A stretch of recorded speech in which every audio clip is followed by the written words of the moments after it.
Ladies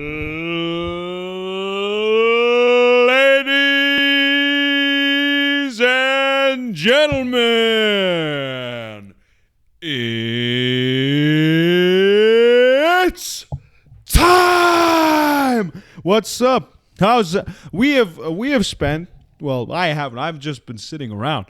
We have spent the last hour and 30 minutes configuring this piece of shit of a voice box or whatever the hell it is.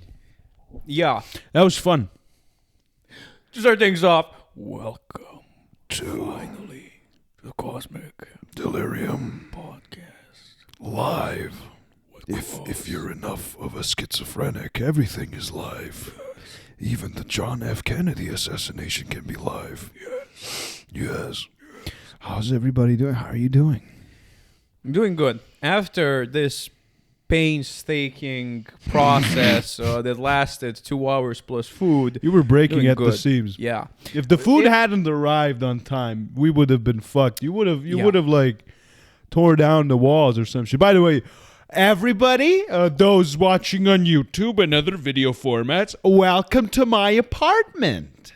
Welcome. It's much better than my this setup here that you have. Well, yeah, this is much better. I mean, you know, that's the couch that they have with the fucking blanket and shit. But it has character. But it's look, man. It's like when you go into a grandma's It's where we apartment. started. It's where we started, man. The roots. We don't forget the roots, bro. Yeah. No, well, you know what this is? This is like when you have a colorful, like, corporate environment, and then it gets bought off by, like, Microsoft, and then they start doing the modern shit.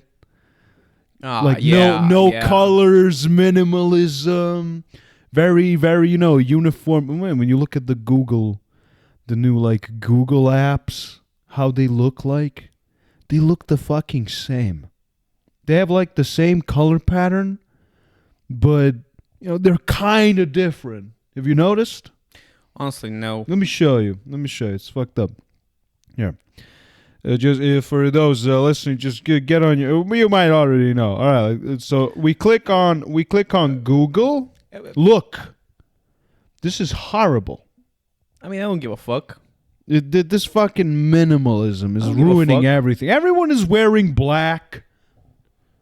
You're wearing black. Honestly. Everyone's driving dark cars. Everyone's like. Well, there is a huge advantage when you have a dark theme car, like a dark colored car. You have to wash it as much. If you have like a white car, you literally have to wash it every It's still single fucking dirty. second. Yeah, it is, but it's not as noticeable. I mean, if you run your finger through it. You will find that if you run your finger through most things, they're quite dirty. Unsanitary. But yeah, so huge achievement for me at least. Cross noticed a very unique thing that I personally didn't until he pointed it out. There was this hissing noise in the background when we were filming. I the have podcast. an ear for it. I have an ear for that and voices of the dead. Yeah. I didn't notice that. I didn't even notice the voices of the dead because I'm not schizophrenic. Even Kay didn't notice it. Yeah. He was like, But "What are you talking you about?" You have an attention to detail. I have a certain. You see, I played piano for 3 years. I'm something of a musician myself. I have an ear. I have a knack for it. Yeah. I think it's just genetics. The brain, the shape of the fucking ear. I don't fucking know, but whatever it is, I'm glad that you actually noticed that because when we decided to finally film the second episode today, which we now have a fucking camera as well. Yeah. I literally spent an hour and a half configuring the mixtape here. So the not a mixtape, the mix set that we have here. The mixer. You had a good dad vibe going when, that's what my dad used to do. He was trying to fix a problem, but it just wasn't going that well for like an hour. No progress. And when he makes progress, he fucks it up. And then he got to go back and fix it again. You start sweating at one point. Yeah, I mean, I'm trying to make it as beer? perfect as possible. Let's go with a beer. Yeah. Let me ask you. Are you sure? You don't have to. I mean, I'm an alcoholic. Okay, then you're not getting. No, a I'm beer. joking. I didn't drink beer since the last time we actually went out. So I got fucked up. That's it. So you want beer? we all did. Yeah, sure. Let's go with a beer. I'll be right back, ladies and gentlemen.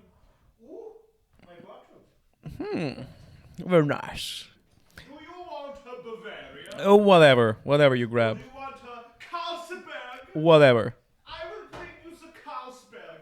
Very nice. Oh, this is the best. No product placement, by the way. You gotta drink it like. You gotta drink it like this. You gotta cover it. You gotta be professional. All right. We'll just do it like this. I mean, they can't see it. Yeah, but they can scan the fucking barcode give a and fuck. they'll sue us. They'll ruin our non-existent careers. So we finally removed the hissing. Hopefully, the quality should be better or still the same. Hopefully, we won't change any settings until we actually get a professional to actually sort this out. It's not about the equipment, man. It's about the people, the souls. What's here, bro? Okay. So, aside from that, Soul. What's inside? tell us something. Oh, So God. we Here didn't we film, go. like excluding the last podcast, we were on hiatus for a couple of months. I Right? believe the word is hiatus. Yeah, hiatus. Hiatus. Hiatus. Yes. Hiatus. Hiatus. Years. How long? The last episode, I think, before the previous one was around January or February, was it? Something like that. No. I filmed one last month, I think. But before that, when we were together, was it like When 3 we to were 4 together, months? I think it was February. February, yeah. My apologies. Most likely February. So 4 months, we completely went under the radar. February, March, April, May. This is Serbian, by the way. It's 4 months. March, April, May, June. Jesus Christ. 3 months. 3 and a That's half. a I would lot. give it. That's like Yeah. half a pregnancy. And now we're delivering the baby. Our new podcast on our new set. Because we should probably tell them why there's a new set. It wasn't by choice. We were forced to. Because my laptop is fucked.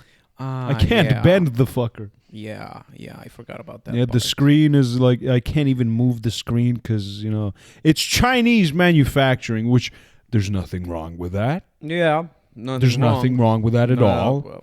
No. I think it's actually good because it forces you to not get attached to things. It forces you to buy and consume. I mean, for the past like 5 years or 6 years, the phone that I've been using They don't is see Chinese. what you're showing. Chinese. Is it Xiaomi? Xiaomi. Yeah. Xiaomi. Xiaomi. 拿充合钱， Yeah. 切汉气，天然通 But 天哦， I'm honestly, 一插盘拿 like- 上去。 the phones are tremendous. They're not that expensive. Does it go? 好弄拿上去 when when I it wake wakes up. you up in the morning? Yeah. 25 social credits added. But You yeah. did not snore. Let me ask you. So we've been Hey! we've been Let me ask you something. we've been under the radar for about 4 months. Oh yeah, baby, we've been off the grid. What were you doing? What would you like the listeners to know? What were your occupation, excluding studying and so on? CD regarding? Regarding everything. We can talk Life? about CD later on. Yeah. Okay. Should I mention what's been happening? I mean, what recently happened? Oh yeah. Oh yeah, you can actually mention that because we've talked about we touched the topic last time. V, there's a problem. What's the problem? What's the sitch, bitch? I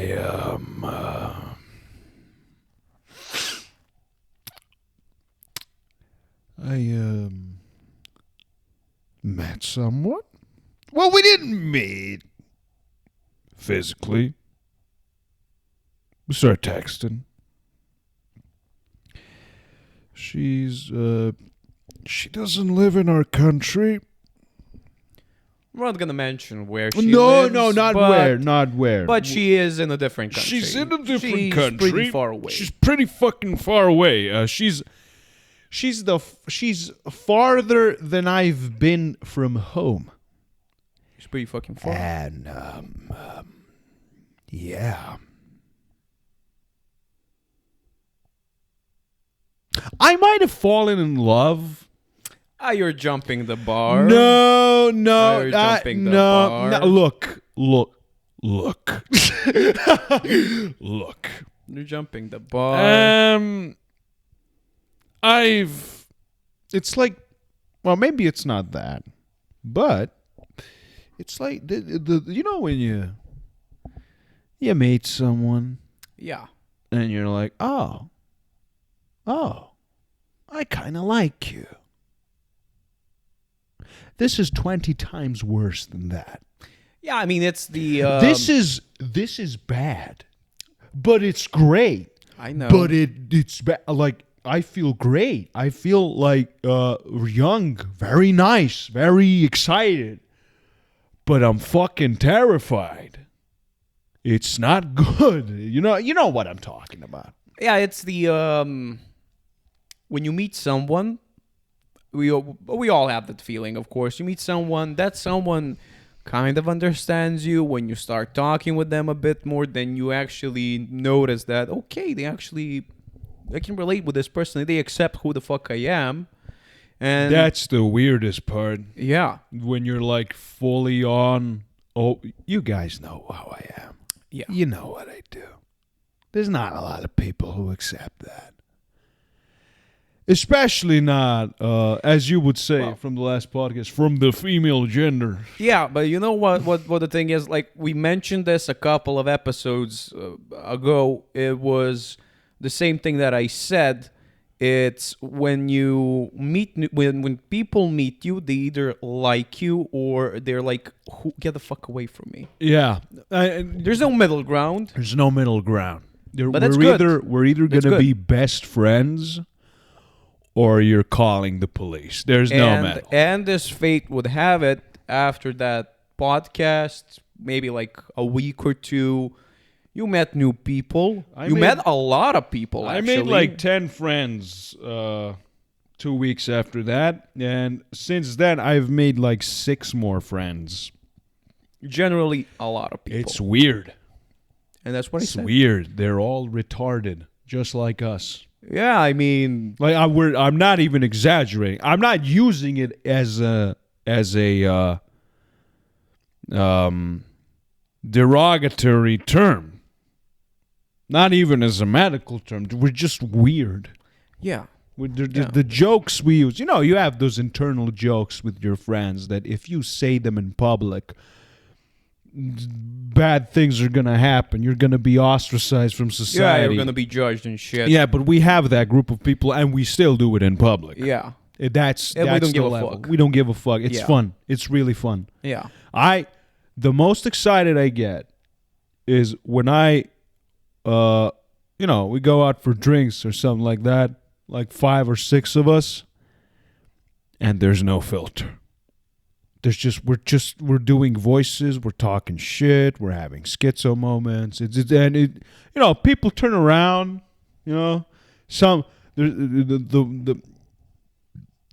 excuse me. My favorite thing that happens when we talk shit in public is when a stranger turns around and they fucking start screaming, laughing. That has happened so many times.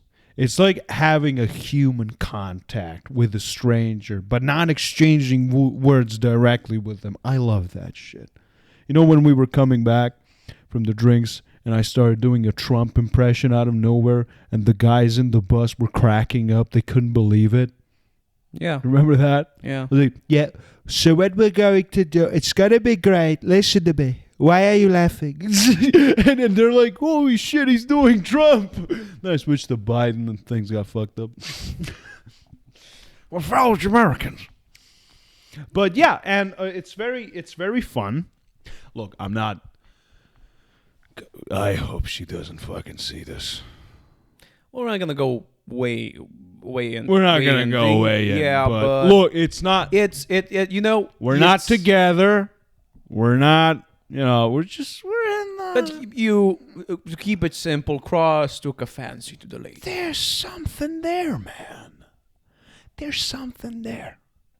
Like, there's a look in the eyes in the pictures. There's a fucking, yeah.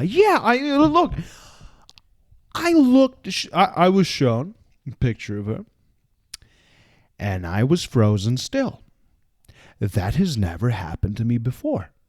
It's like when you look at something, does this happen to you? When you look at something that is so beautiful that it breaks your heart on impact. Not recently. That has happened to me about 3 days ago, and I'm going to tell you guys it's kind of a spiritual experience. Now, not religious. Not in the whole, there's one supreme God thing. There's something. I got some spiritual tendencies. But that was like a spiritual moment. It's like when I looked at the picture, the angel started singing from above, you know. It's like the song Dream a Little Dream of Me started playing, you know. Stars shining bright above you. How does it go again? Wait. Night breezes seem to whisper, I love you. Birds singing in the sycamore tree. You know, shit like that. I have been very flustered over the past 3 days. It's of course our friends love it. They're like, oh, that's so adorable. So when are you getting married?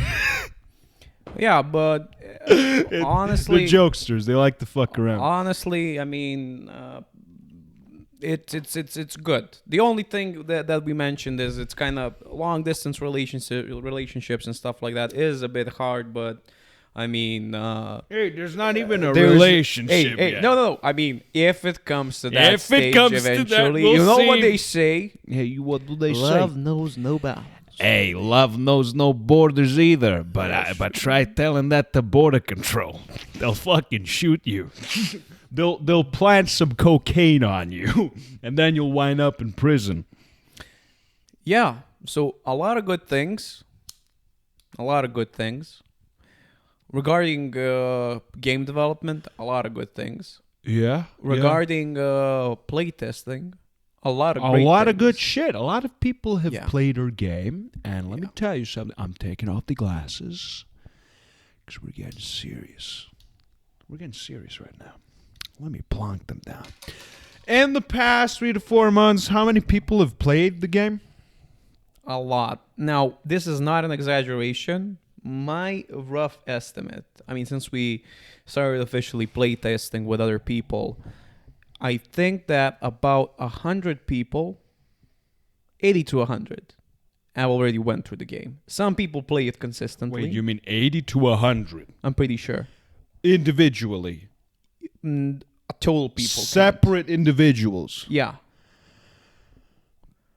Are you sure?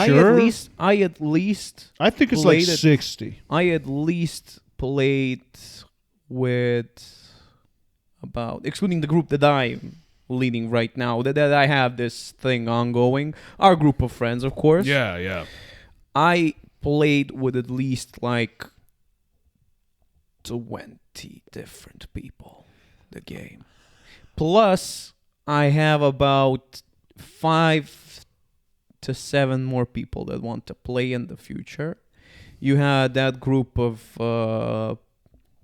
people, Programmers that played the game. I think for me it's like 30 plus. 30 to 40 in total. Maybe then it's not 100, but I it's think 70, like 80, 70, 70, to which 80. is, that's a sizable group of people. Yeah.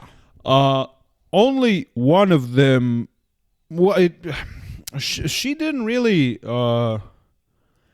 she didn't hate the game, but she couldn't get into it because she doesn't like TTRPGs. It has nothing to do with our game. It's just, she's not into that. She's not that kind of person. Yeah.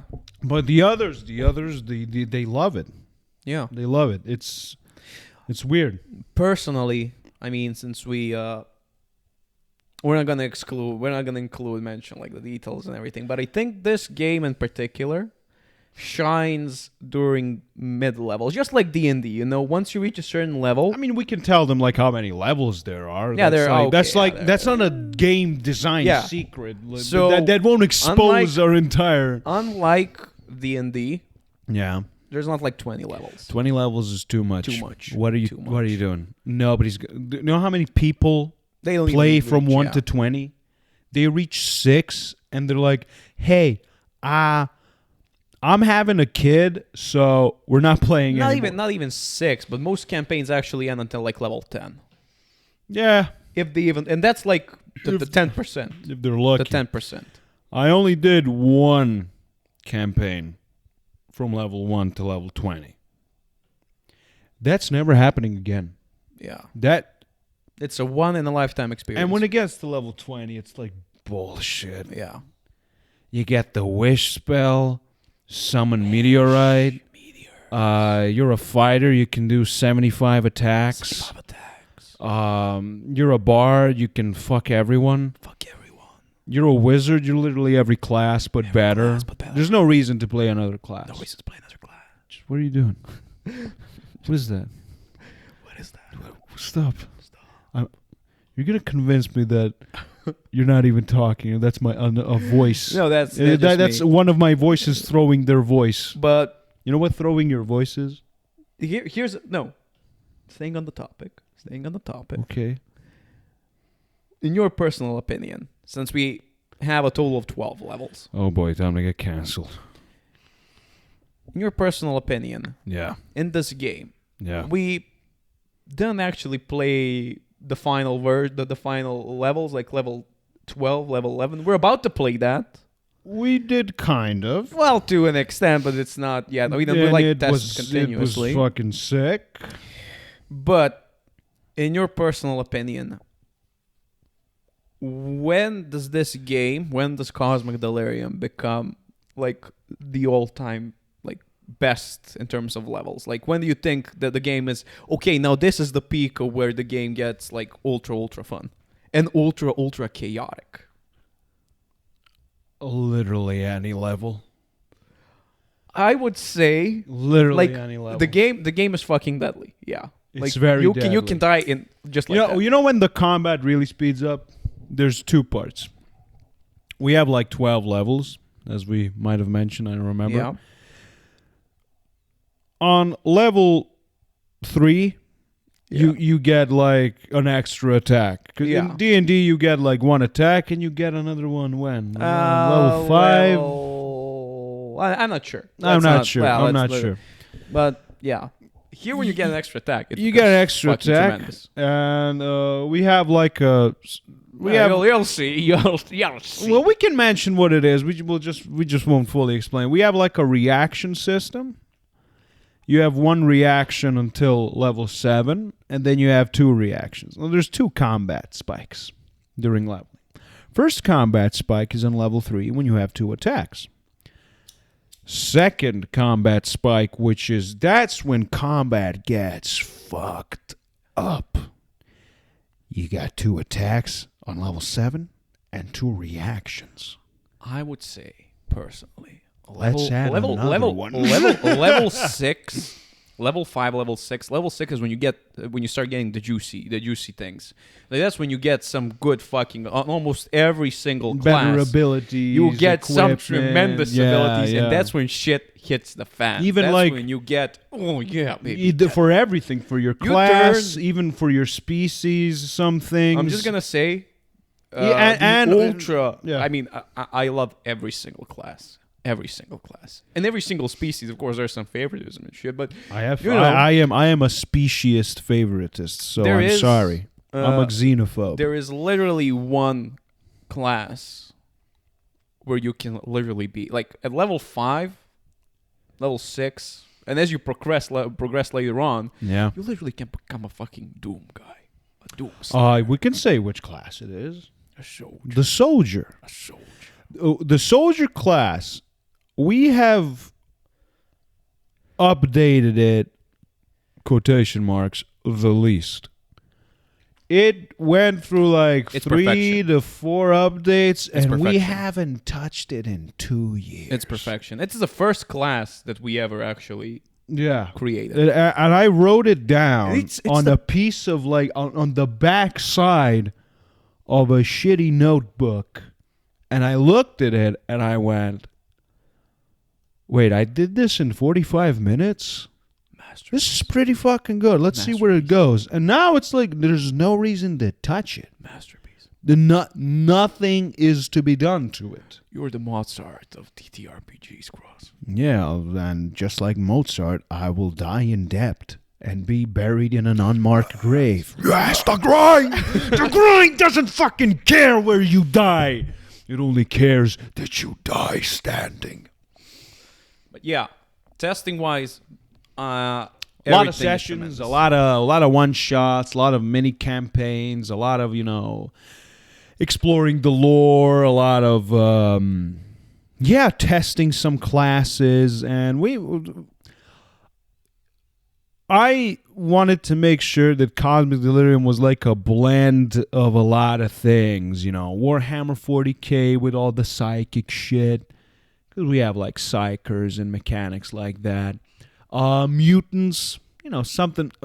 It's like a lighter version of X-Men. There's no Yeah, you can't there's no metal manipulation in the sense of, I can take out your blood. You can Like sort of Magneto. compare it to an extent like being a Witcher on steroids. Yeah, you don't grow wings. Yeah.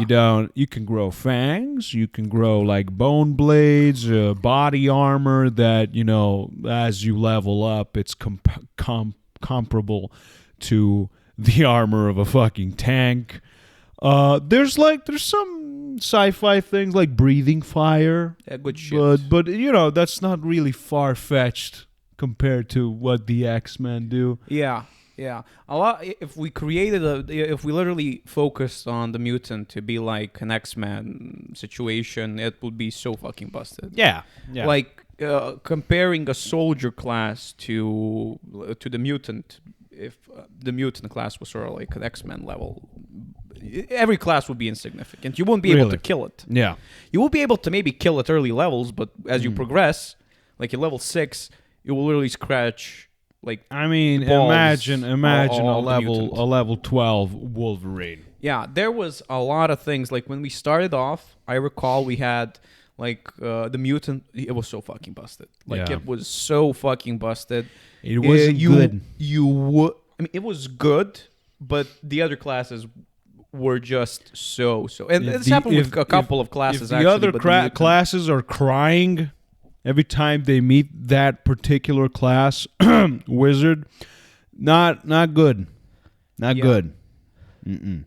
we aimed at create. We wanted to didn't- create a fair fight for everyone. Yeah, we didn't want the fireball Yeah. situation. We don't want a psyker situation as well. Like the psyker situation, The there psyker class. a little side note. We created the psyker class and it seemed balanced, right? Yeah. And I It played uses, it uses like telepathy and shocking your mind and stuff like that. a lot of juicy shit. A lot of ways to bypass an opponent's armor and, Yeah, defensive mechanisms, protective overall, shields and yeah. stuff like that. And, And it seemed balanced. And It then I did. took the class it did. and I was like, okay, I'm gonna break this shit. Yeah. I'm gonna break this shit. Yeah. And the funny thing is, you were like, I think I can put up a fair fight. It's not funny. It's sad. I literally killed you in like one round. One round. Dead. I It was playing a cyborg. Yeah, he was fully decked out. by Fully the way. decked out. Fully Got decked out. Fucked in the ass. And that's when we said, okay, Okay, I think this is fucking disgusting. We gotta change some shit. You Yeah. like used telepathy and you threw 4 Yeah. swords at me. Like for, the that's like the like melter swords. Those are swords that heat up. Yeah, Their metal imagine it- heats up. Imagine it being like the sword from Doom. Like Yeah. the one that's where he acted. And he threw 4 of those at me and I died. Yeah. And then we were like, okay, This is not good, is it? maybe we should nerf it A little bit, goddamn it, this beer is giving me the burpees. But yeah, I think right now, honestly, every single class can put up a fair fight. They're all busted. Yeah, they're all fucking busted. They're all busted. But if a PvP situation comes into play, Someone's dying. someone is dying for Someone's sure. Maybe dying. both of them are dying. Probably, yeah. But it gives up a fair. It gives you a fair fighting chance, depending on various situations and how prepared you are for the encounter. It is impossible to balance this shit. Yeah. We have done, as good of a job as we could, but there's so much shit to account for. What kind of equipment do you have? What level are you? Do you have grenades? What kind of protection are you? One grenade can fucking save your life. Changes the whole combat if used well. A lot of things come into play, and I Like think imagine throwing. You're like outnumbered, and there's 2 of you against 10. But the 2 of you have cybernetic eyes and have heat vision. The 10 guys do not. You throw a smoke bomb. It blankets the entire area. They're fucked. Suddenly it's like those fighting sequences in like fighting games or in like 40K, for example, where a building crumbles down and smoke and shit is everywhere, and everyone is looking like, where the fuck is he? Where the fuck is he? And just out of nowhere, somebody bounces at you, grabs you, and pulls you towards. Like, that's realistic. Like you can't see them. You throw the smoke bomb and you unlock the fucking takedown animations. Yeah. And then from a 10% chance to win, you get to like a 75%. Probably even more. You can easily wipe like at least 70 to 80% of the people. If there's like 10 of them, 8 of them are dead, most likely. Easy. You even up the playing field, baby. God forbid if you have a hacker and they have cybernetics. They're fucked. Yeah. They're fucked. A lot of things.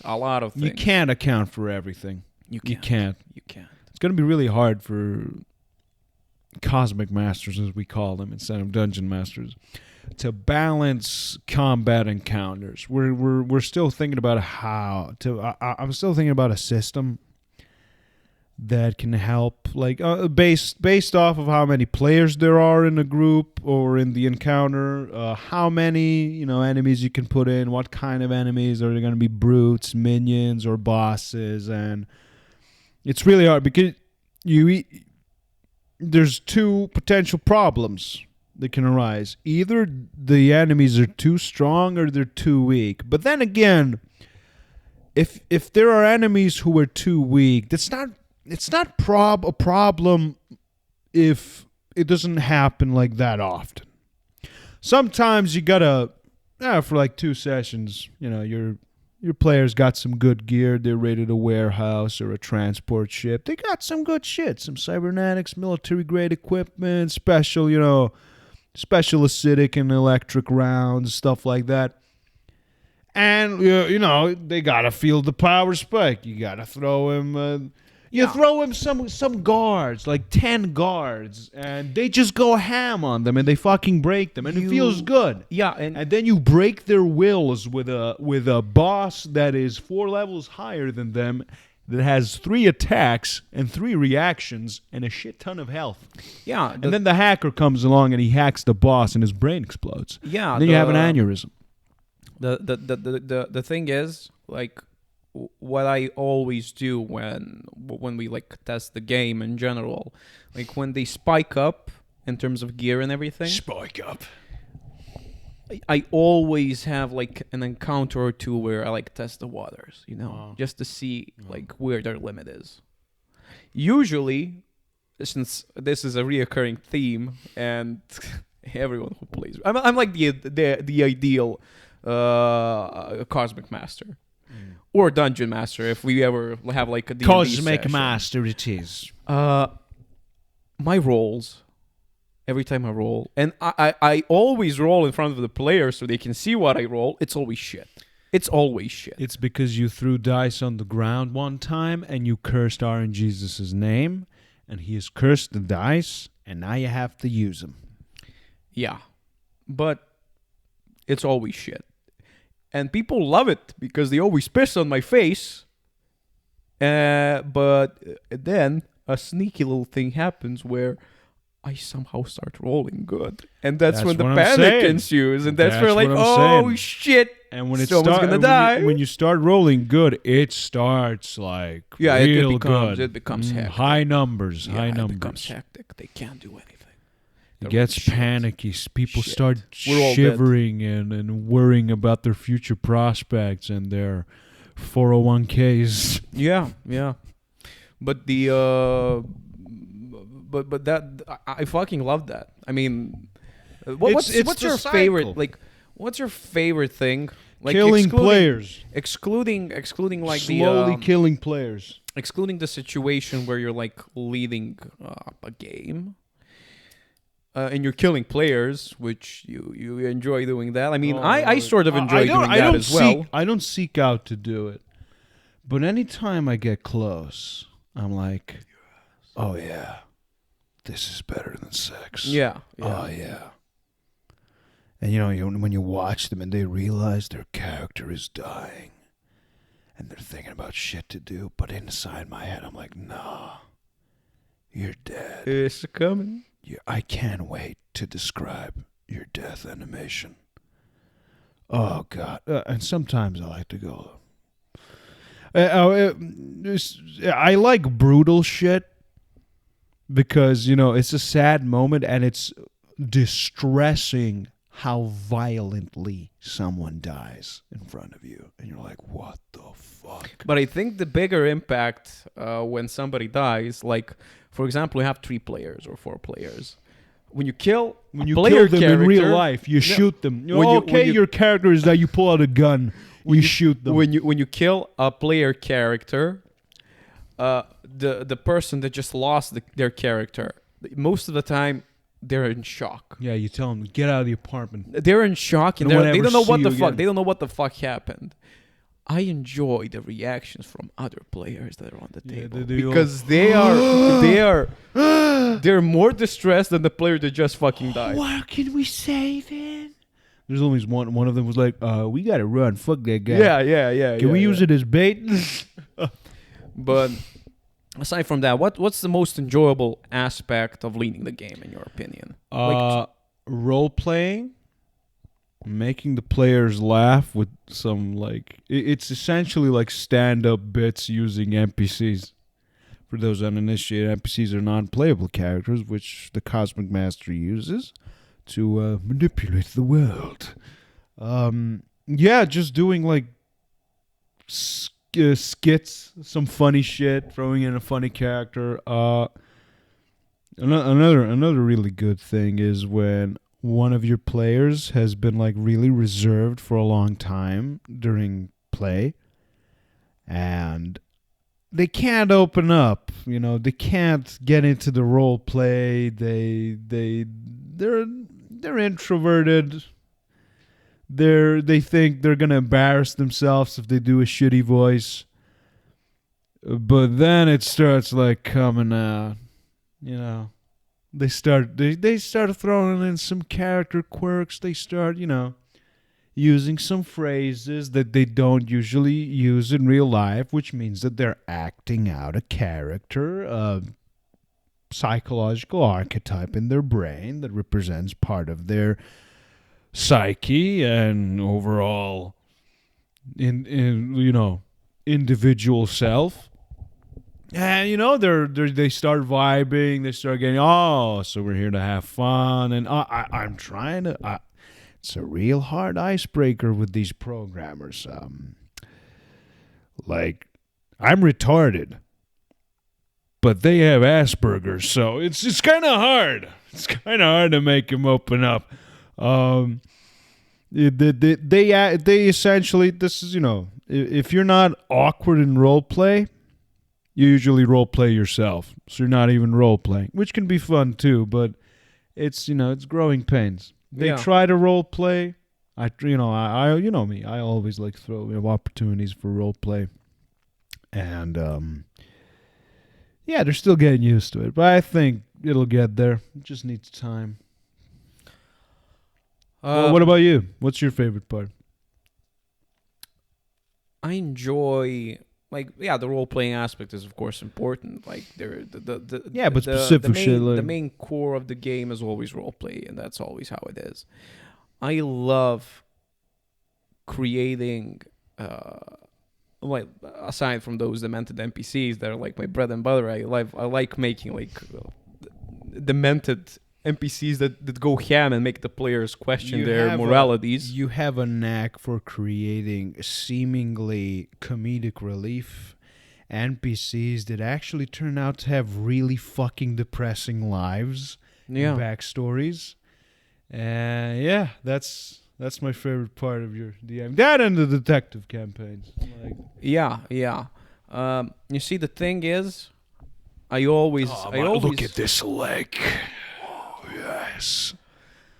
I always like the NPCs to have some sort of they have to feel human, and the game setting of the game usually in the Cosmic Delirium is very dark.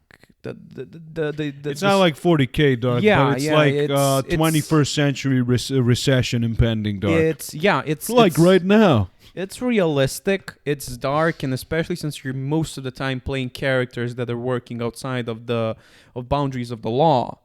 Like you're doing shady shit, you're doing stuff that's illegal. I like throwing in an NPC that is in that life, but there is something that pushed him to do what he does. Like, for example, Taskin. Okay. Taskin, just a short Go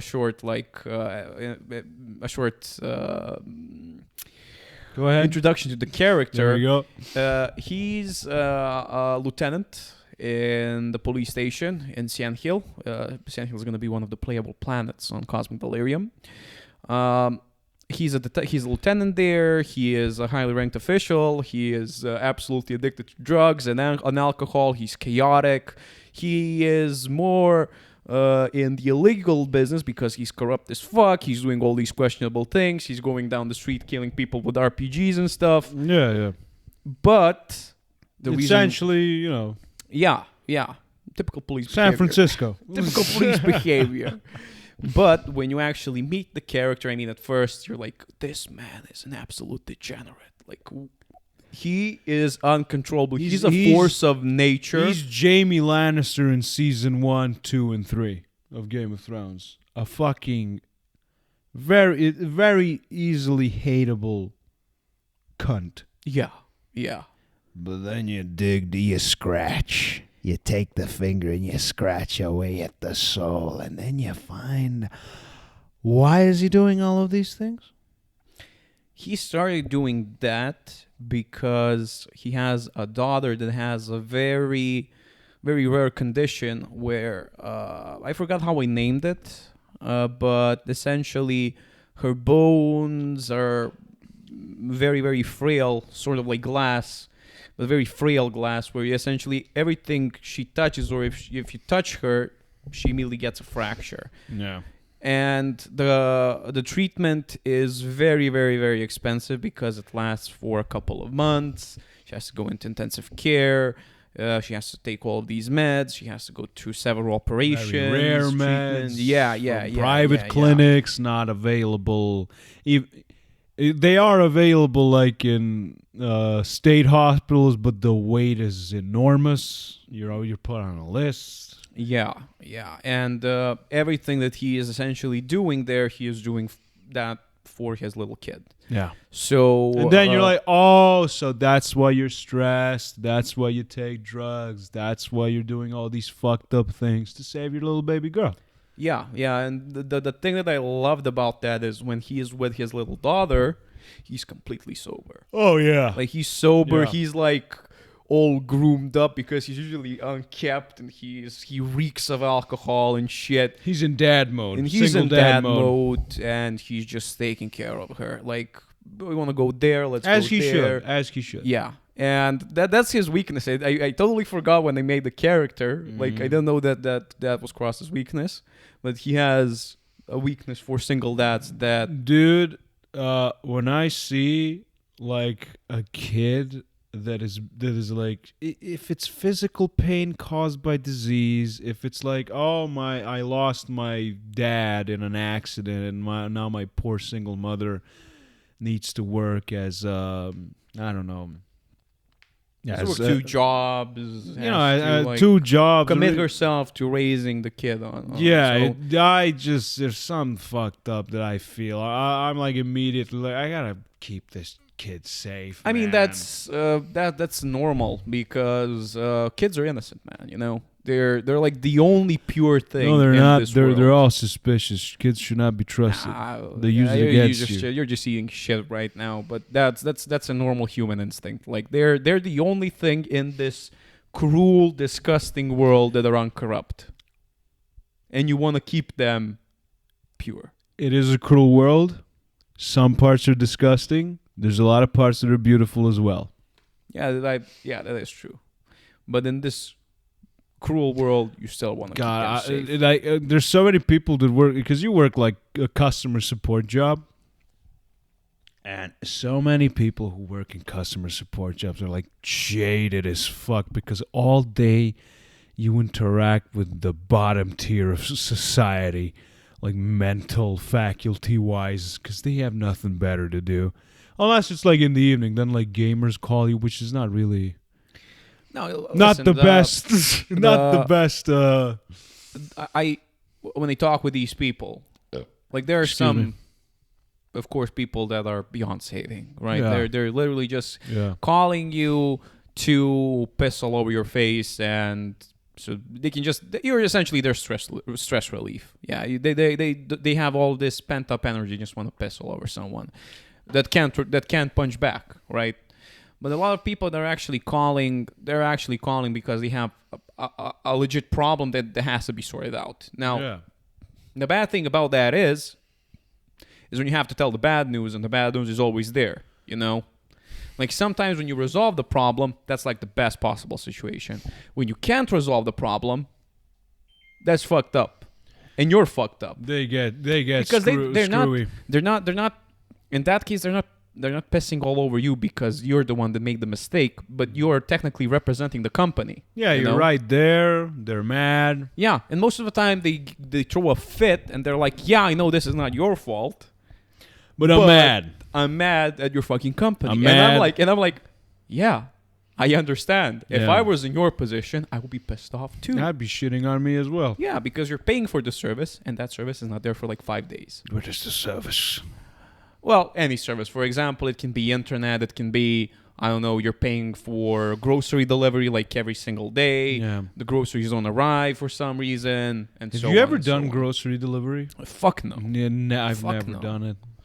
Fuck Like no. it's a regular thing in the West, apparently. The only time I would call in a delivery for the groceries would Was be if you if, broke for your example, yeah, or if I couldn't get out of bed. Like, okay, I'm sick, I don't want to go outside, I'm feeling bad, I'm going to call in the groceries. But even then, I just order food, like cooked food. Or you ask a friend.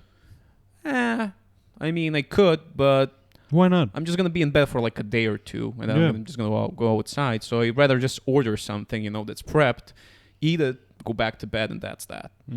Or eating in bed? No, eat in the fucking bed. In bed. Yeah.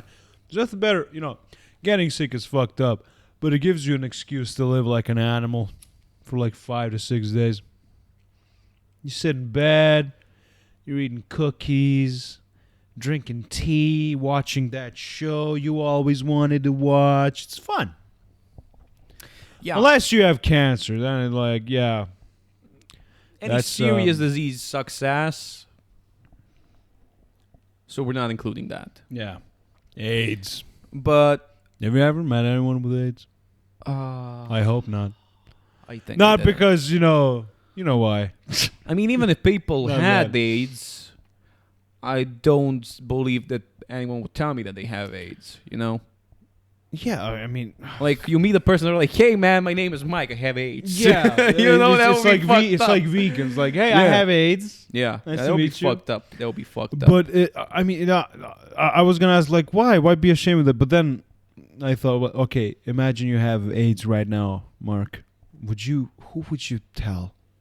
Like, imagine having to tell your parents, like, hey, I have AIDS, and they're like, what have you been doing? I knew it. I knew it. That confirms it. You are a demon. Just as I figured. What do they But yeah, it's fucked when you have a disease like that. I knew a girl. I wanted to talk Let, about let me something. just tell you. We're We're on talking about topic. things. We're on the topic on disease. I knew a girl who had an STD. I don't know what it was. She's alive. That's my cigarette. Really? Yeah. Fuck me, man. Here you go. I'm gonna smoke that. All right. Yeah. Mad.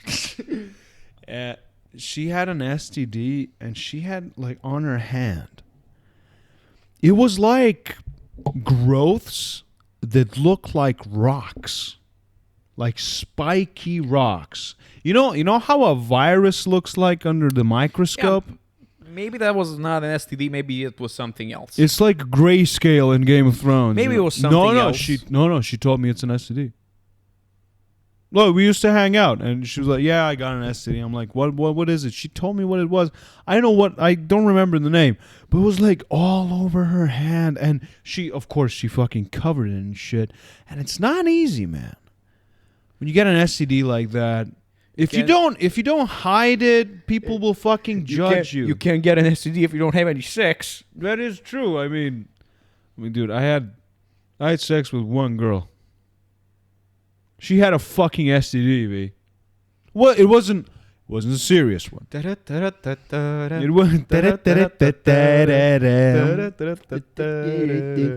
wasn't a serious one. It was, an over accumulation of a certain type of native bacteria, that type of shit.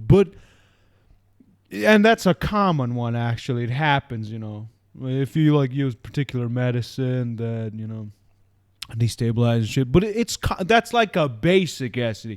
But the shit on your hands and AIDS and gonorrhea, exotic shit, exotic crowd. it's so fucked up when you get it, because what do you do? Like, who do you tell? You can tell a couple of friends, but you got to be real picky who you're gonna tell. Yeah, You got to tell people who you trust, who will give you support. Yeah. Or if you tell a friend of yours, you're not really great friends, and they're a jokester. I mean, they're just. It doesn't matter if they're What a if they jokester spread or it not. They're just gonna around, spread you it know? around, you know. And gotta pick. especially, fuck friends, your family. I mean, the family won't say shit to anyone else, but it will Of be course, but really, it'll really, be really, a really, talk. really, really, really, It'll be a really. talk. I thought I told you not to fuck people without protection, boy. Charge not to lick the toilet seats on the plane for the Corona challenge. Get that pink eye, bitch. You got that pink eye, bitch. That's what your daddy had.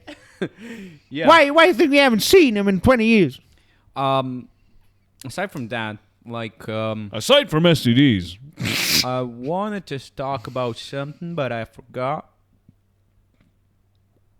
I honestly forgot. Like, we talked about CD, we talked about harp, like, shit at the beginning. Yeah. There was something I wanted to... I just want to apologize to everyone. I am very emotionally drained. I have had a roller coaster of emotions over the past 3 days. So if I have been, a little lower than usual, if I didn't go on as many rants about sex robots, it's for a reason. Also, we're chilling. Look, I'm in the back. Yeah. Look at the screen. I'm in the back. Where my fucking... Pinchulin? I'm binchling. I got my fucking turquoise... What do you call this in English? I was gonna say dress. Shirt? Shirt. Yeah, it's shirt. Shirt dress.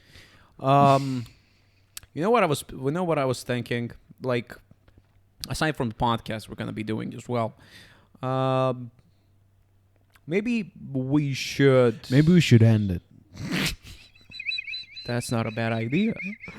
Maybe we should also start talking about. You sound very enthusiastic. I like it. Yeah. I wanted to bring Yeah. this up actually. I just remembered it. Yeah. We had like the talk when we were still in the process of like working on the podcast. Thank you for telling me how condoms work. It was very helpful. We talked about talking about the starts We of the talked game. about talking about yeah. the start of the game. That's how a we lot- how that's we a lot of start how we talking. started the development actually, like Very natural. very natural, but Very What unprompted. what I'm interested in right now is when we started the game. Of course, we didn't believe that this was actually going to go to this to an extent that it actually went to. Right now, we have like 400, 300 something pages total for the game. 270. Yay! Yeah. And Your cigarette's burning. You're real trying hard. You're Yeah. really trying hard to think of a fucking topic. Look, it's been 55 minutes. What are you still searching for a topic in your brain, or do you have something but you're having trouble articulating it? No, well, Or are you buying time for our Chinese communist sponsors so we can reach the 1 hour mark and get our fucking yuan? Oh, yeah. Oh! This was just something I wanted to mention. I was started gonna talking about mention the developing of the game and shit. Developing. Scratch that. Scratch that shit. Scratch that. We're not gonna do it. I have a better topic. Better topic now. Before we get distracted. A book. I'm interested in, since you read much more sci-fi related books than me. Okay. What's your favorite book out there that you've read that's related to sci-fi? That's sci-fi oriented. And in your opinion, out of all of these books that you've read, which one brought upon the greatest amount of inspiration for Cosmic Delirium as you went on? Fuck.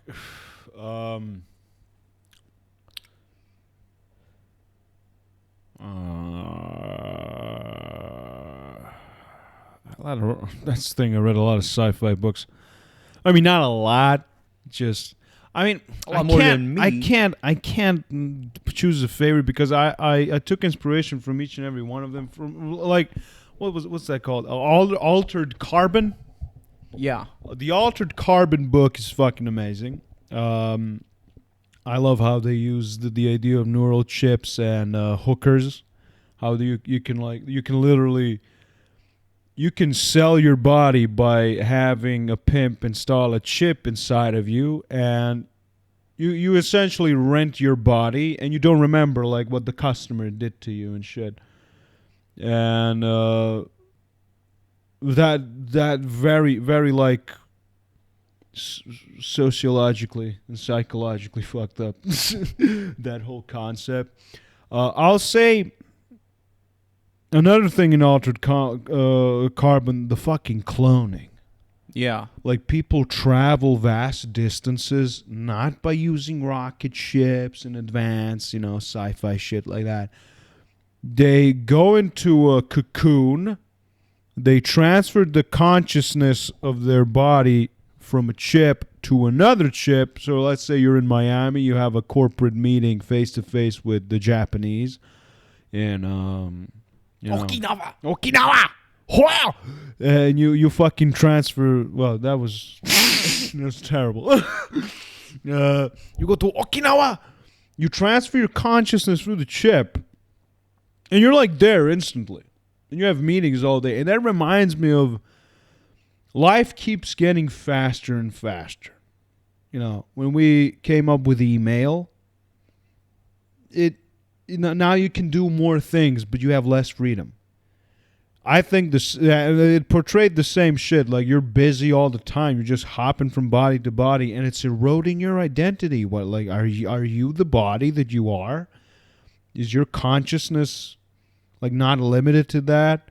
If you go to from body to body, it's real fucked up. And there's a scene in Neuromancer, the book Neuromancer. There's another scene with neural chips where the main character he's essentially trapped in a VR prison through his chip, and and he's put into a body of a female. I can't remember if this is Neuromancer or not. I think it is. It might be another book. I'm sorry, Neuromancer fans out there. And he's essentially like beat and raped in that. Yeah. And he describes how he can feel more things. He feels more emotional. He processes emotions faster than when he's a male, which kind of makes sense. I'm still not sure if it works like that, but it's really fucked up. Like he spoke like a really sensitive skin. He could feel everything, and he couldn't get used to it. I mean, and also you're getting raped in VR prison, beat the shit and stuff. Okay, I can't remember if he was raped, actually. I think molested, probably. I mean, give or take, it's still fucked up. It's still fucked up. The overall concept of like the whole neural chip shit, like it opens so many doors for beautiful stuff and fucked up stuff. Yeah, just like everything. I mean, to balance that for neural chips, you can have like filmed memories. If you have like cybernetic eyes or stuff like that. Not even cybernetic eyes. You can do that with chips too. No problem. You can like, if you had a loved one and you want to revisit memories, you start up the chip, chill in that memory. But that can also be bad because you're stuck in the past. And it's kind of, you bring up nostalgia and shit. It can fuck you up real hard. But yeah, neural chips, I totally forgot about that. Overall, good concept. It's gonna happen. Honestly, yeah, I mean, it'll happen. But I think a lot of people would go with that. I personally would as well. Like if you had the option to go with a neural chip. I was having this conversation with Kay. He was our last guest on the podcast, and we were talking about the 25th century and cybernetics, and he's like, I think like 10 to 20% of people have cybernetics. And I was like, what are you talking about? How many people have phones right now? 80%. If it can improve your quality of life. It's not even a question that you can't function without a phone in modern society. Yeah, you can, but you can't. No, you can't. You're fucked. If you don't have a phone, you're a homeless person. You don't have a phone. Even homeless people. Even some homeless people in LA live better than people in Serbia. There's fat homeless people in America. I have never seen a fat homeless person in Serbia. They're doing pretty good. They get free drugs and shit in LA and San Francisco. And they have phones so they can find the drugs easier. So they can tell Trump to fuck off on Twitter. And the same goes for cybernetics. It's the 25th century. You have neural chips. You have cybernetics.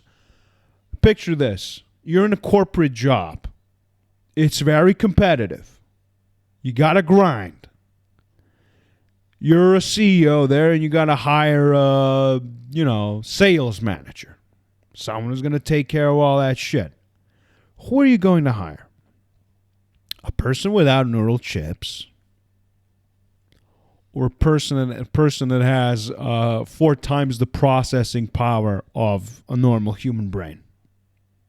Yeah. You're going to pick the second one. And you're going to be forced to, use this technology because if you don't, you're going to be ostracized and you're not going to have a job. You're gonna have to. You're gonna have to do that. You're gonna have to do that. Just like today. I mean, if basic shit like life extension. Yeah, you put in a cybernetic chassis, you cybernetic heart, cybernetic lungs. You can afford it. You save up a little money. Like, yeah, I want to live like 140 years. Why not? Yeah, Yeah, Most people are gonna have like civilian grade cybernetics. Most people are gonna go with that route. Yeah. Personally, they said I would. I mean, most of the people would. Yeah, he was with that telling me. route. Kane was telling me like, I don't think I would like have cybernetics, that's and I'm like, bullshit. I mean, that's your opinion. Most people, if you went up to them and you said, "Hey, we can give you a mechanical arm.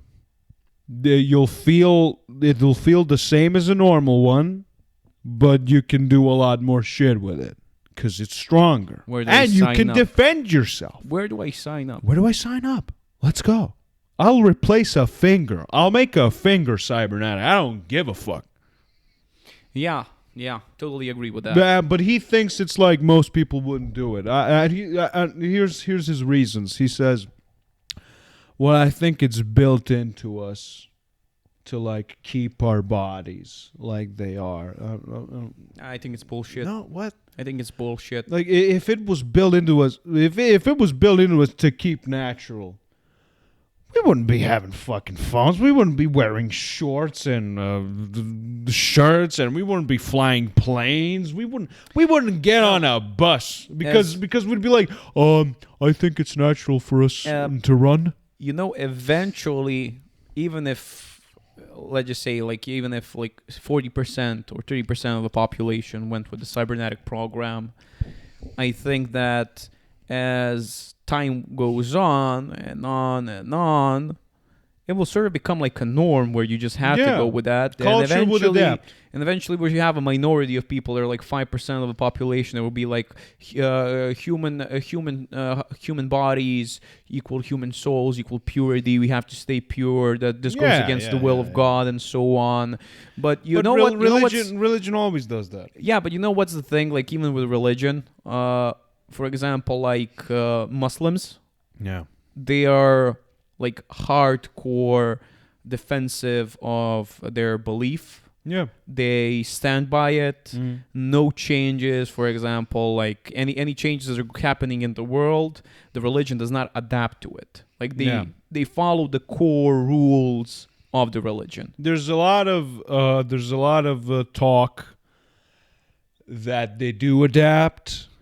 That is not the case. Yeah. I can't remember. I don't want to misquote, but a large percentage of Muslims in Britain said that being gay should be illegal. I mean, like, what the fuck are we talking about? I mean, Christianity is different because it adapted. It was like, and that's why it's dying more quickly. Because it accepts. If you give ground, if you're like, oh, dogs go to heaven too, like what is this? What is this? They changed, a fucking Netflix subscription. They changed their core belief, just like they adapted. Like they don't change the core beliefs. They just make it more modernized, which it makes it superficial. Because then it's like, oh, so you're selling this. I mean, they were always selling it. Like even before, when Christianity started to spread, when they visited other like pagans and stuff, they always, like, their beliefs, their traditions, they just sort of merged it with Christianity. Say, oh yeah, that God. Well, we go with that God or that like being that you believe in. We actually have him. He's a saint, you know, or they make him a saint. And Cyril and Methodius. That's how they two like priests from the Byzantine Empire. They were sent to the Balkans to spread the Christian faith. So Cyril and Methodius, they literally took our gods of the Slavs, like Perun, Ilya Gromovnik, you know, and they turned them into saints. Saint Ilya, Saint Nicola, or Saint Nicholas. I apologize. And did you know that there was a big competitor against Christianity in the early days? It was called Mithraism. It was very possible that Mithraism was going to be in place of Christianity, and Mithraism is kind of the same, but kind of weird. They like worship a god named Sol, and they had like different teachings and shit compared to Christianity, but it was still like a monotheistic religion. But then Christianity took over and they started fucking killing the Mithraics and shit. It was really weird. So, you can imagine a parallel universe where Mithraism actually took over instead of Christianity. What are your thoughts about this, though? Now, since we started talking about religion and that similar stuff, as things go forward, as things move forward in this modern world, like give it like 50 years, 100 years, 200 years, what do you think is actually going to happen with religion? Will it still have an impact? I mean, if we comparing religion today and religion like going back 50, 60 years ago, even more, like the further you go down, the more you go back, the more, of course, people who they know that religion at some point had like, you had a king or an emperor, and right next to him you had a church. Like they were so powerful and so influential. That's over in the West. That's not happening. But as things move forward, and like we're looking at today, like religion is optional. Some people believe, some people don't. It's no longer forced upon the people. But what do you think is going to happen? Like 50 years, what's happening. Here's what's happening right now, which is going to reflect on the next 50 years. There are less Christians, but there are much more religious people. People now worship concepts like wokeism. They worship trends, and I don't mean in like, we live in a society type of way, but when you look at the woke culture, it's a fucking religion. It's the same behavior that all religions have. And I think that's what happens when you ditch religion, but you don't have a really well-built substitute for that. That's what happened in Nazi Germany. Nazi Germany, they weren't like atheists. They made up their own fucking religion. Their Nazi propaganda branch.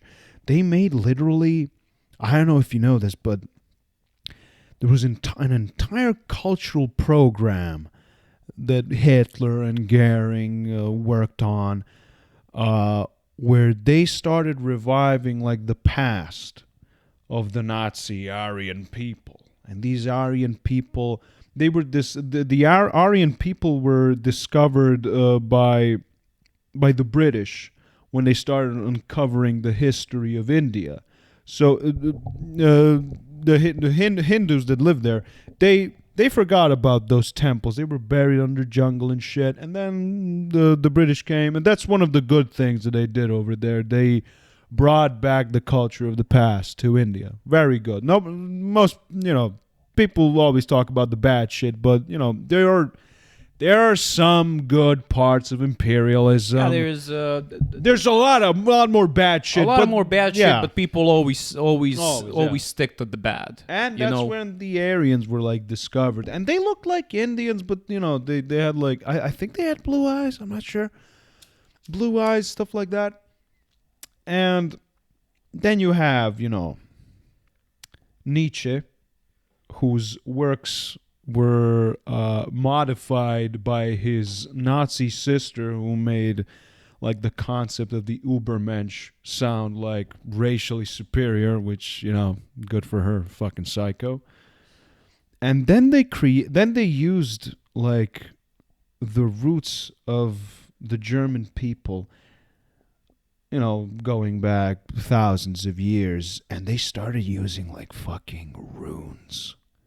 They thought these runes had literal magical powers, and they would carve them. Like, these are runes that were used by Vikings and shit regarding Thor and Odin, like knowledge and shit.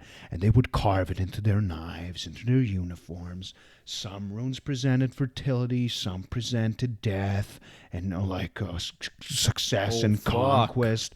Like, I don't know if you've seen their marches. Their festivals. You mean the Nazi marches? Like Yeah. yeah. I mean, like it's a full-on religious festivals. There's not. There's archetypes of Nazi heroes riding on horses, dressed as Nazi knights. I mean, even the Nazi symbol is actually a Buddhist symbol that they just took over and corrupted, and all of these like they literally created a religion in the span of like 10, 20, 30 years, and it had its own rights, it had its own rules, and that's what happens when you ditch religion and when you think, I'm going to make something that is not a religion. You literally make a sign, this is not a religion, but that sign is plastered over another sign that says, yeah, this is a fucking religion. Humans do this. They do this. We like it. We function this way. This is how we process reality. Same shit is happening with wokeism. You know, you see, I know I'm not comparing the fucking pride flag to the Nazi flag, but, you know, people put, or like Black Lives Matter. When there were riots and shit, people had to put the BLM sign on their stores, which were, you know, boarded up and shit, just so they can maybe evade a looting. It was still fucking looted, of course. That's what people did in the Soviet Union. That's what people did in Nazi Germany. You put up a fucking sign that says, I support the current thing, and you signal to the group, even though you don't fucking believe it, you signal to the group, please do not trash me and destroy my shit. And in the next 50 years, to answer your question, we're gonna have like now it's the religion has been replaced like with political ideology. That's your fucking religion. Like you can't if you're a social democrat, you can't associate with libertarians. That's how they think. Like it's insane. If somebody's a conservative monarchist and you're far left, you're not gonna associate with them. It's like in the 16th century, like, oh, you're Muslim? Huh, I'm Christian. Fuck you. It's the same shit. I hate it. But I think if we're gonna keep our cool, we need something that doesn't have dogma, but that preaches like cooperation, treating people based on their actions, yeah, but if somebody makes a mistake, it's okay to forgive them. Now you make a mistake, and there's people that made mistakes on Twitter in 2011. They've lost their careers over it. Yeah, cancel culture. It's fucked up. I know. Cancel culture is no longer useful. Yeah. This new feminist wave, it is no longer useful.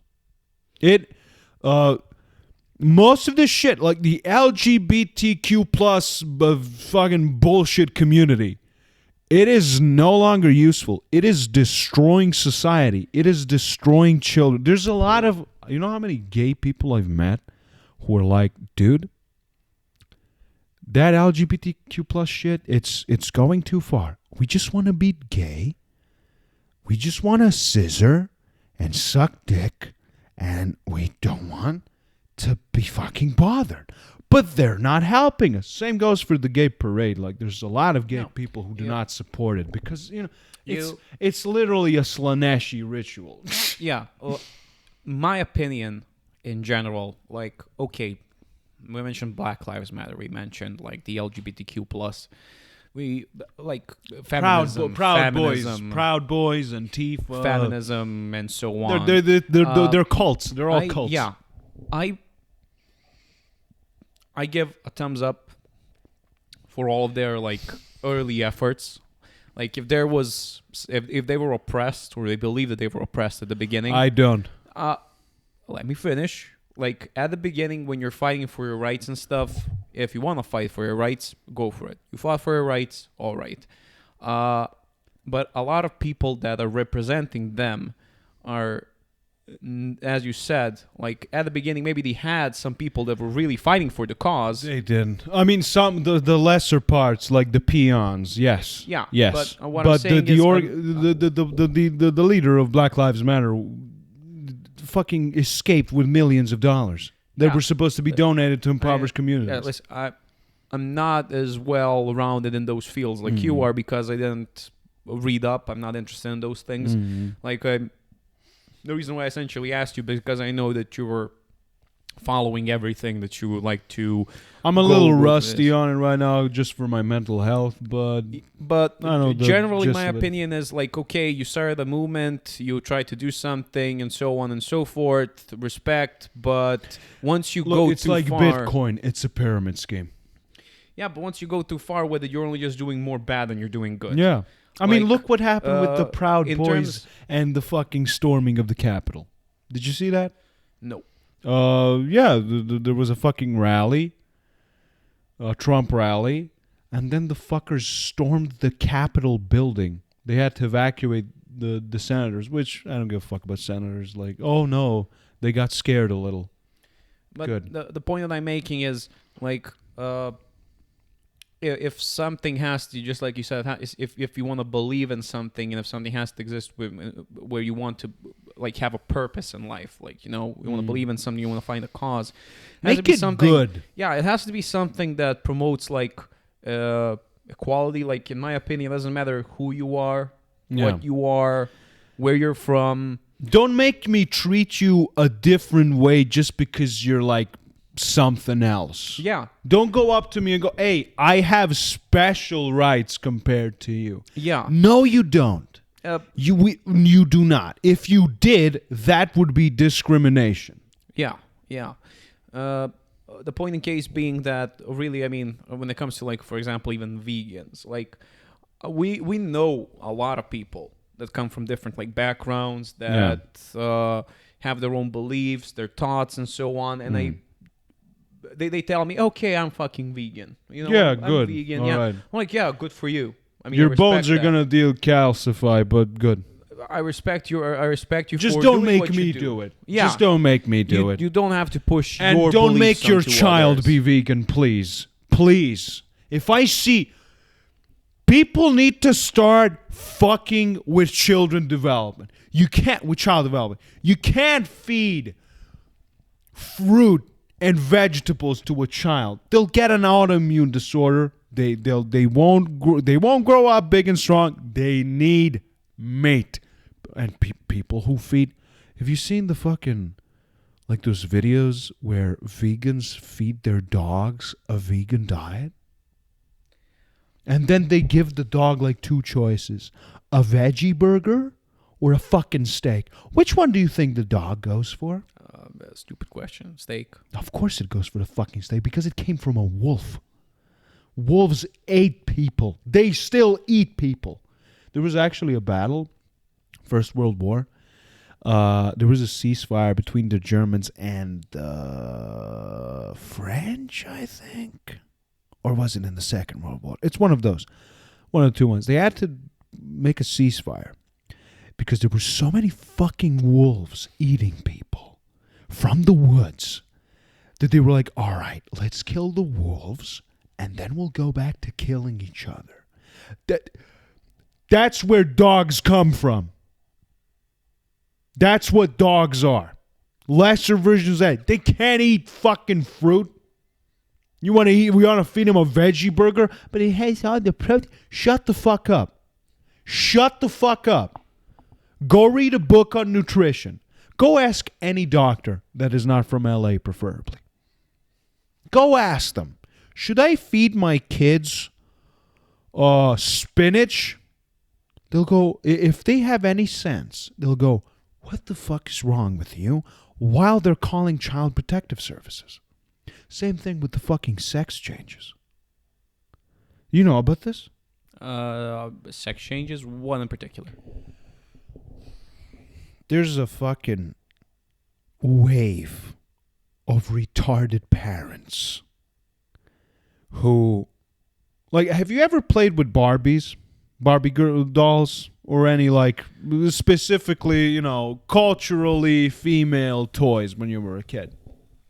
Yeah, I think I did. There was, I believe I was like 5 or 6. Like my sister, because I have an older sister, she got all these like Barbie dolls and like Ken dolls and shit. Yeah. And it was sort of like Sims, like Yeah, you're playing yeah. like Sims with dolls and Look, shit. I played with Barbies too. Yeah, for a time. Sims and dolls and shit. I was sort of like playing like house and stuff. Yeah. I don't fucking know, but Yeah. it was fun. Yeah. But what does Barbies have to do with sex change? See, you're probably a woman. Your parents should have given you a sex change.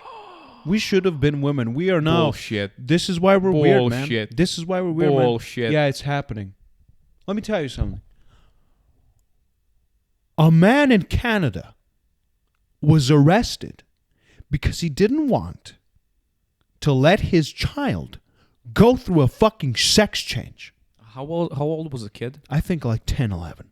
What the fuck? How does a kid? There's kids at 6 years old that are. You know what they give them? How? You know what they give them? They give them hormone blockers. Man. They Yeah, give them, how does a kid, like, I was eating sand when I was a kid. yeah, look, I was playing in a sandbox and was eating sand. This is the LGBTQ plus community, the community wave going fucking insane and too far. Just because your kid, let's say your kid is a male, just because your kid is playing with Barbies, it doesn't mean that they want to be a fucking woman. The problem is they ask the kids, like, are you a girl? They don't know what the fuck that means. Yeah. They don't know. That's the fucked up They're part. still trying to figure out being alive. They don't know they're gonna die one day. If I told my mother I'm a girl, a slap to the face. I'm not saying that you should do that, but probably, yeah, slap them. Slap in the face. Shut the fuck up. Here's a Barbie girl. You know why kids do that? You know why you and I played with Barbies and shit?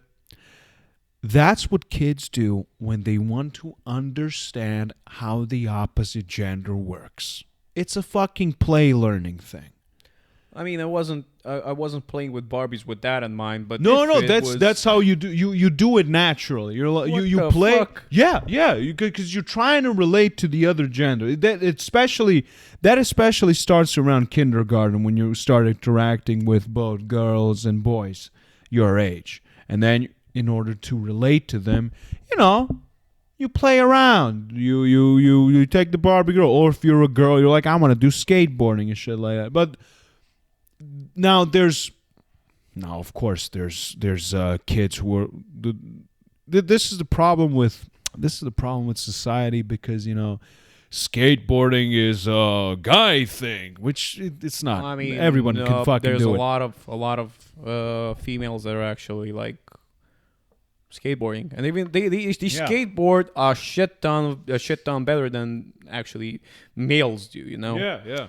Like, I don't fucking know. I don't know why people even do that. I mean, we're getting way too. I'm just balls telling deep you into where this, things but are at the West. I wish I didn't know. It's I wish I culturally didn't know. degenerate. I wish I didn't know. There's a wave of parents who are giving hormone blockers to their kids. They're just fucking up with the children. Yeah, it's the same. It's the same. I think it comes from the same source as those parents that willingly send their kids to Hollywood and make them like stars. They know it's really bad for their kid, but hey, they'll be famous and shit. And those kids will forever be fucked up. There's a thread on Reddit called detransition. You can imagine what that is. There's there are let me just, I gotta say it. There are heartbreaking posts on it. I read one post where one girl was like, guys, is there any way to reverse removal of breasts? I always, I thought for like 2-3 years that maybe that was the right thing to do. My parents asked me if I wanted to, and I said yes, and I went through the whole thing. But now that I look back, I have always missed my breasts. I had amazing breasts. They were really good. And now I'm crying fucking every day, knowing that I can never bring them back. Just because I made a stupid decision at the age of 16. 16! 16, V! And there's kids who were being transitioned at the age of 6. It's fucked.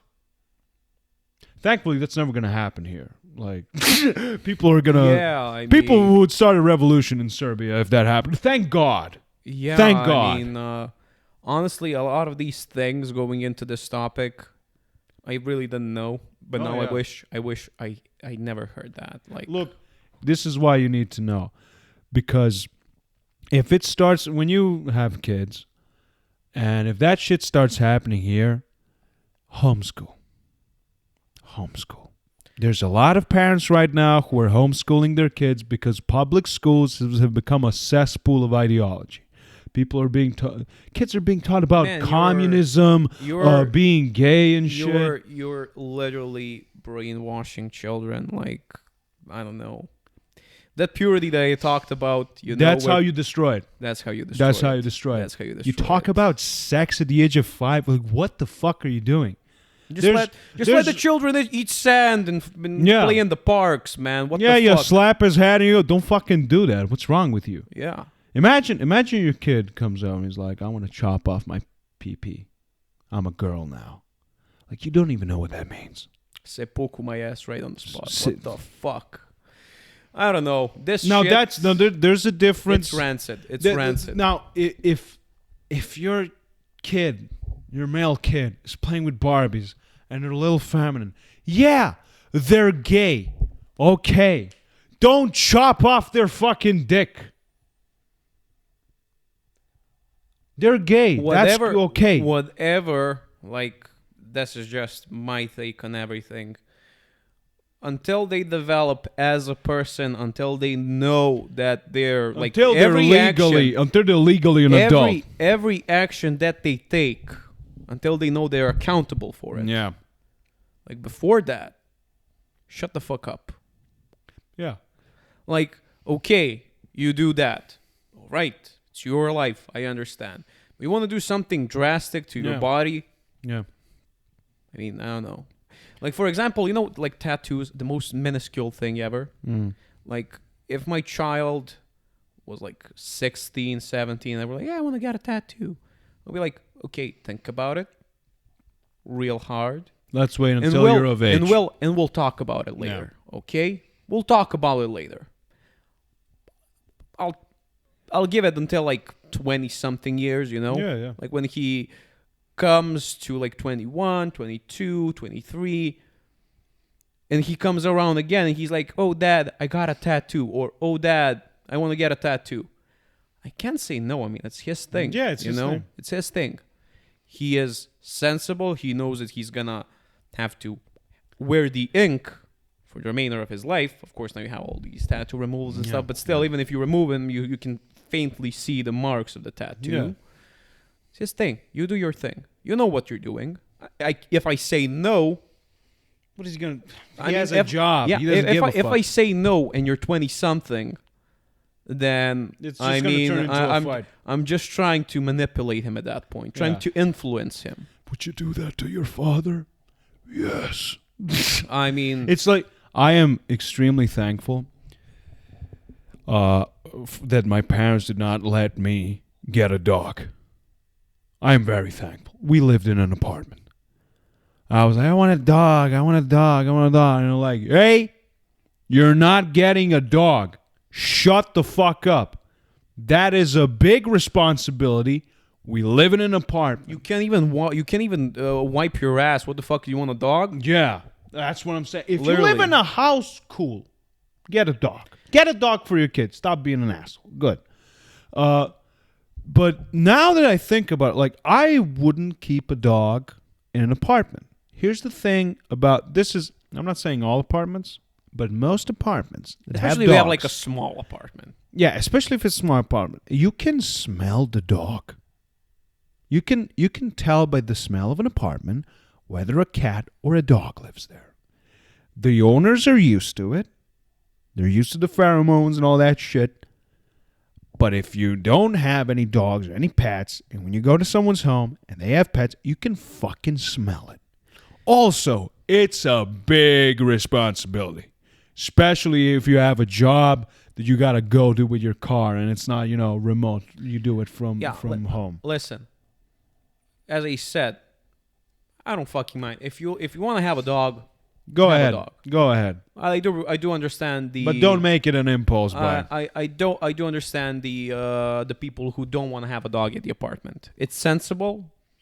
It's completely sensible why you don't want a dog at your apartment because I was in an apartment. Personally, the reason why I wouldn't get a dog. I mean, when you get a dog in an apartment, you get used to it. Even if people come around and people won't come around. Some people that mind that shit, but those who don't mind, they'll come around, right? Yeah. You get used to it. You get used to the responsibility and so on and so forth. End of story. I wouldn't personally get a dog because just like all living things, he has to die. Yeah. I get emotionally attached to the dog. That's why. I will get so emotionally but that's attached. cool. That's good. It is. It's good. But I wouldn't. I would personally it would teach you about death. just like my teacher. Mm-hmm. She had a dog. It was like it lived until she was 7 or 8. My leg is bleeding. I'm sorry. I know. The dog lived until the age of 7 or 8. I'm not sure. It died. Yeah. And to this day, she said, I loved the dog. I looked at it like it was my child. Yeah. But when it died, I thought I was going to die as well. Yeah. And she says right now, Yeah. I wanted to buy another dog. But it ain't it. After a year. Yeah. And my 2 boys, she has two now fully grown up men. My 2 boys came around. They were still in college at the time. And while I was crying, after a year, she was still having these emotional attacks she really from time bonded to time. with it. Well, they came around. She was crying and shit. And they were and she was like, I want to buy another dog. I know she's not going to be, I'm not sure if she's called Luna or something. No, let's call her Luna. I know she's not going to be like my Luna, but I want another dog, And they were like, Mom. Stop. If we get you another dog, after 10 years, you're going to die with it. Because this dog, when Luna died, your heart broke into two separate hearts. There is a left piece and a right piece. Look, I think that's good. And now, listen to finish. Let me finish the story. She says, after 10 years, she's like, they were completely correct. I'm not sure if I really got another dog after Luna, and if it died, I'm pretty sure I would die with it. I would kill myself. Look, that's how emotionally bonded she was. That it has to do with the emotional bond, but it also has to do. Have you thought about your death? Yeah. Have you thought about the fact that you're gonna die? Yeah. Have you accepted it? Yeah. Do you fear it? To a certain extent. The only reason why I fear it is before I go, I want to leave something behind in terms of family. I want to establish myself in that field. I want to have a family, kids, and so on. I want to go through that standard phase, of being a human being. Career doesn't matter because if you're alone and you reach 50, you didn't do anything. Yeah. There's so many. You didn't do anything. There's so many old people who haven't had kids who are now just mega depressed. Now, this is what I want to do. I want to leave a family behind and everything. Preferably, I would like to see my grandchildren as well. And after that, I will be give me some of that heroin, boy. I'm going out with a bang. Look, I want to go the same way that the writer of Big is it Big New World? What's the book called? Brave New World. Uh-huh. What was his name? Wait, I have his book over here. Let me check. I'll be right back. Entertain the people. Sorry, people. I'm just checking some arrangements because I'm bouncing out tonight. You know what I'm saying? Yeah. So while we're waiting for Cross is here. The wait was not long. Aldous Huxley, famous writer. How did he go? He was in his bed, and he was given a dose of LSD. His wife spoke with him. She left the room. Family came to visit him. And like, we wish to see Aldous. I'm shrooming. We wish to see Aldous. We wish to speak with him. And you know what that boss-ass lady said to him? He can't see you. I'm afraid the master is busy dying. That's how I want to fucking go. Yeah, that's badass. I want to be like, hey, we've talked for a long time. We've known each other. Everything's been said. Let me get fucking high and go talk with whatever passes for a god in this universe. Okay? Thank you. That's how I want to go. Yeah, that's completely badass, honestly. Just, you know. I mean, thinking about it logically, we all have that clock ticking, like the invisible clock ticking on top of our heads. We can't see. Yeah.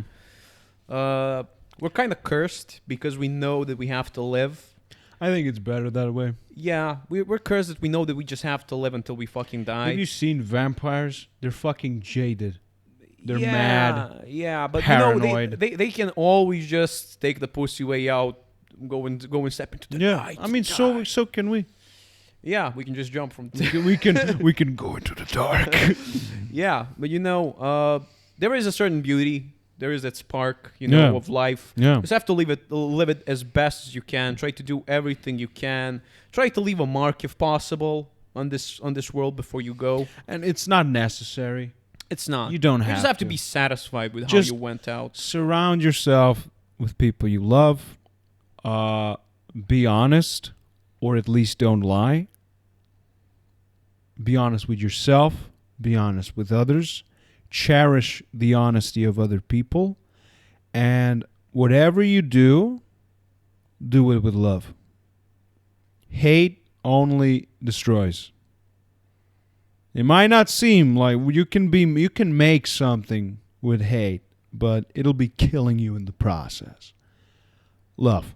It sounds fucking gay, I know, but love is where it's at, man. Love bridges.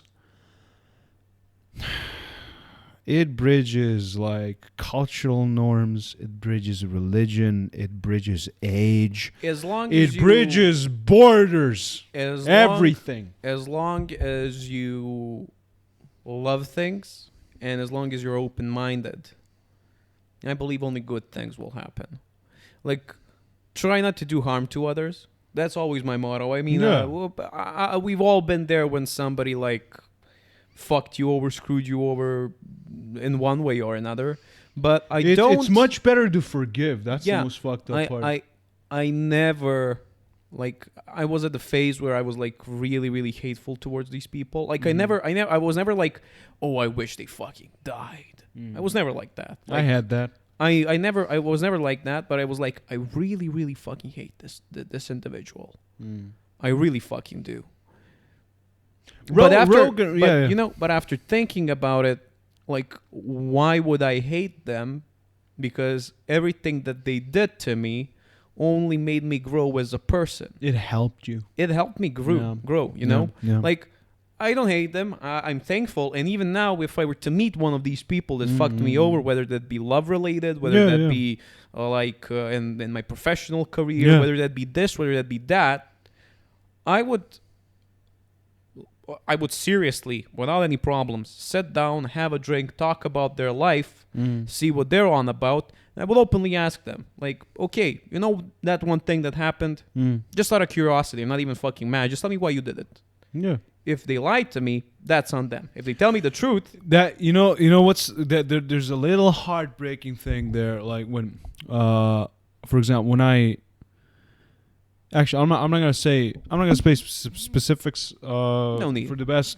no need. When I actually did that with a person, and I was like completely honest, and the person was, there was some mischievous shit there. There was like the snake in the grass, you know. There wasn't honest. People are afraid of honesty, especially. That's why I think that, you know, if I meet someone, they're either gonna love me or hate me, because people are afraid of honesty, because it reminds them of the shit they lie about every day, the lies that they gotta keep up. So being honest actually pushes away the quote unquote bad people, you know, morally dubious people, but it attracts people who are honest, which is really fucking good. Yeah, I mean, I personally like it when I fuck up, when I do something. Yeah.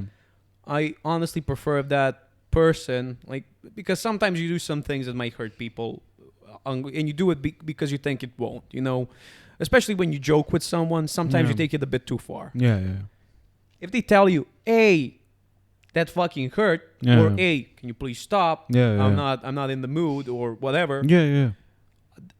At the time, that slaps you in the face immediately, you know, because you then feel like shit because you did that, but you think that you didn't like cross over the line, but then you figure it out and you're like, oh, maybe I did. Oh, I still think that I maybe didn't, but now I know where I'm gonna stop. Yeah. You know, Oh, it's like, Because you're oh shit, I hurt their feelings. yeah, Okay, yeah. you know. And then you feel like shit because you did it, but not intentionally. The worst thing you can do in that situation is, you know, go, but I didn't mean it that way. But you know, you just say I'm sorry. I mean, like trying to gaslight them into like, no, it's your fault that you feel like this. You know, that doesn't go well.